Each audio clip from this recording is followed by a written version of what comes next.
connaissant ya Kutumba, connaissant les seigneurs de guerre bakwetu wenye biko ku niveau ya Uvira na Fizi, ils n'ont qu'un seul objectif. Objectif yabo ni kupigana na adui mwenye amekia kuagrese nchi ya kwetu.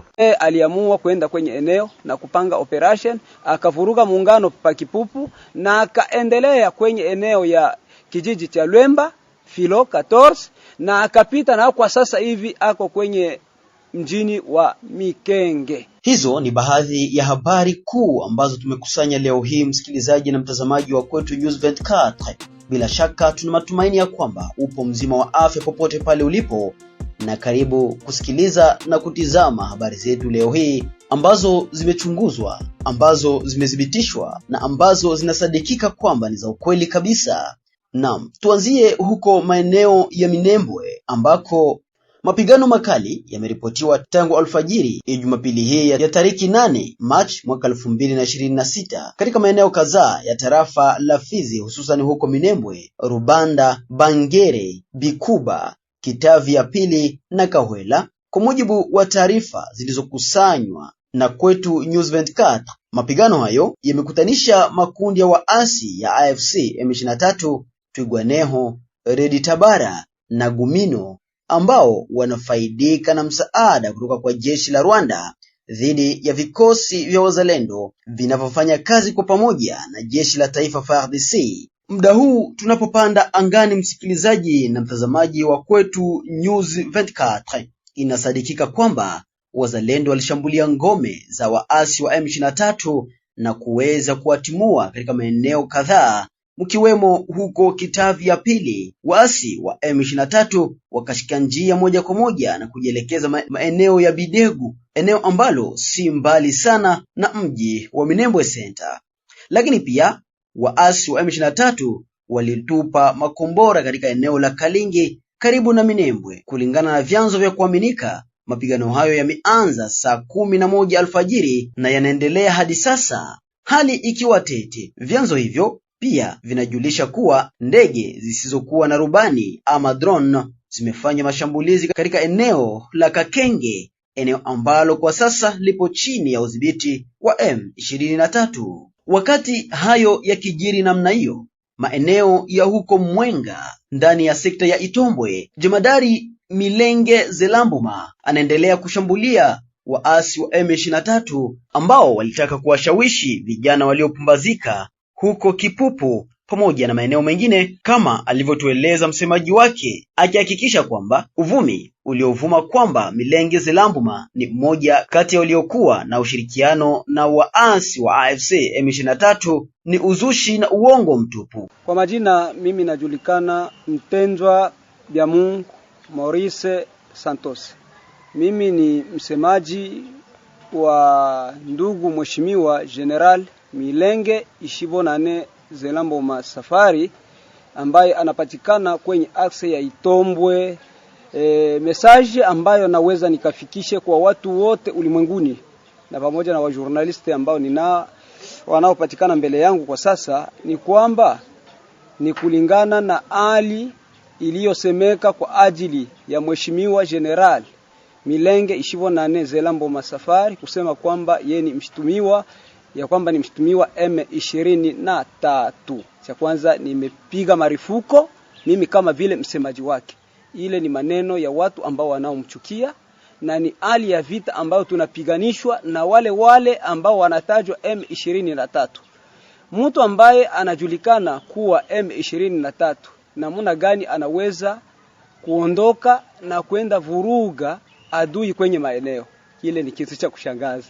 Vraiment nimecheka sana na ni hali moja ambayo ilitushangaza kwa sababu watu wanasema bila kuwaza, na kuna watu ambao waliingia mu vitu avec malengo, na mheshimiwa General Milenge Ishibonane Safari aliingia kuwa mzalendo na ni mzalendo wa ukweli. Akuingia uzalendo wa kurudi nyuma. Uzalendo wake ni kupiga adui na kusititiza na kuchunga mipaka ya nchi yake, na vile vile na kuchunga raia ambayo inapatikana kwenye kijiji chake. Ni habari ambazo zilisikika nchini kote, ni audio ambazo zilitumiwa na watu fulani na zile audio zilisikika mjini kote nzima, na kwa hiyo siwezi nikataje mtu. Neno ambayo naweza nikaseme ni kuambia watu ya kwamba watoshe kichwani mwao ya kwamba Mheshimiwa Milenge Ishibona Lambo Masafari si M23. Ile nasititiza nasema mbele ya Mungu si M23. Na yule ambaye atasikika naendelea kutaja lile jina atasagwa kwenye eneo na atakosa fasi ya kuenda.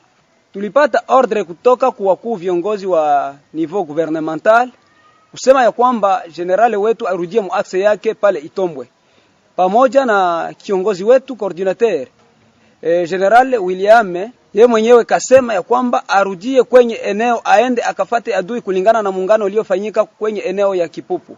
Mzee aliamua kwenda kwenye eneo na kupanga operation, akavuruga muungano pa Kipupu na akaendelea kwenye eneo ya kijiji cha Lwemba Filo 14 na akapita, na kwa sasa hivi ako kwenye mjini wa Mikenge.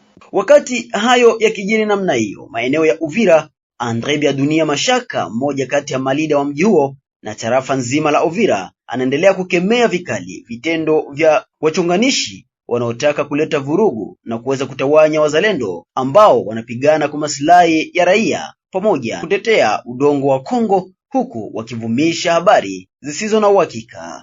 Ifo niseme kitu moja hapa, batu wanapaswa kuwa serieux. Tuko kwenye hali ya vita, tuko menase, agression erombua, haiko moment ya kujiakize mutuellement. Je suis contre, niko très contre na batu wenye wanatafuta kugabula bazalendo. Bazalendo bako ku front, kazi yetu sisi inapaswa kuwa ni kuwaombea Mungu, Mungu awafuniki. Hivi vitu hatutaki hayo. Habari ya kusema kwamba Fieka adui alikufa eki alitombe mu piège ya basoda ya Kutumba, c'est faux. Connaissant ya Kutumba, connaissant les seigneurs de guerre bakwetu wenye biko ku niveau ya Uvira na Fizi, ils n'ont qu'un seul objectif. Objectif yabo ni kupigana na adui mwenye amekia kuagresser nchi ya kwetu. Hiyo ingine ya kusema adui kwanza yuko mzima sasa hivi, hakuna fasi kwenye anazungumza kwamba alipigana na basoda ya Kutumba, nulle part. Bote wako na objectif moya ku front, iwe Uvira, iwe Fizi, iwe kumilima, kumkotea Itombwe, bote objectif ni moja, adui akimbie, adui atuatie nchi ya kwetu. Hiyo habari ya kusema kama ya Kutumba ndo alipiga nani Fieka adui, antoka ni pepo ile, ni shetani ule mtu mwanaleta ile habari na tukamjua atapata shida. Sai peuple congolais, batoto ya Fizi, batoto ya Uvira, tupige ndio magoti, tupigie batoto wetu Mungu huruma, atushikilie huruma batoto wetu, nguvu yao iendelee. Bila ya madivision, mtu anataka kuleta madivision kuba zalendo ya kwetu, yafaa kabisa ajue kwamba siku tutamjua atapata shida. Lakini na informer watu kwamba hakuna problem, wanajikomporte très bien, bako très bien bote. Bwana Fieka adui alishasema kwamba haya kuwaka na probleme na mzee ya Kutumba. Mzee ya Kutumba hawezi kuwa na probleme na jeune generation. Yende waposha kubachia heritage ambao watafuatilia kisha anze kuwapiga. Uongo mtupu kabisa. Wakati vita vikijiri mashariki mwa Jamhuri ya Kidemokrasia ya Kongo, nchi ya Rwanda inaendelea kupewa vikwazo na nchi ya Marekani, huku Marekani ikisema itawanyima visa maafisa wa Rwanda kwa ajili ya kuingia kwenye nchi za kigeni kama vile Ulaya pamoja na Amerika. Msikilizaji na mtazamaji wa Kwetu News 24, bila shaka nimefurahi sana kwa kuwa umekuwa nasi muda wote huu kwa kusikiliza habari zetu hizi. Usikose kusubscribe channel yetu, usikose kushare na kucomment ili tujue unatupata ukiwa sehemu gani. Asante kwa kuwa na sisi. Kwaheri kwa sasa.